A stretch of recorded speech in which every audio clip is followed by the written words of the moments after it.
Welcome to Pindar Poetry. We hope you learned something new. In this video, I will explain how to adjust a reducing valve.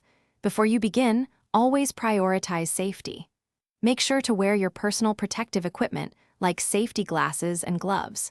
It's crucial that the system is fully depressurized to avoid any hazards. Also, always know your valve's maximum pressure rating to prevent damage or injury. Your safety is paramount. Now, let's identify the key components. Find the adjustment screw, usually on top, and both the upstream and downstream pressure gauges. Before making any adjustments, ensure the downstream isolation valve is completely closed. Then, slowly open the upstream isolation valve to allow pressure into the system, but not yet to the outlet. This prepares the valve for adjustment. With the system ready, it's time to adjust. To increase the downstream pressure, turn the adjustment screw clockwise in small increments.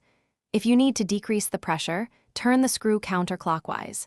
After each small turn, wait a moment for the pressure to stabilize and observe the downstream gauge. Repeat this until you reach your desired pressure setting. Once your desired pressure is set, slowly open the downstream isolation valve. Allow the system to stabilize and then verify the final downstream pressure reading on your gauge. Regularly check your valve for leaks and ensure it's operating correctly for long-term efficiency.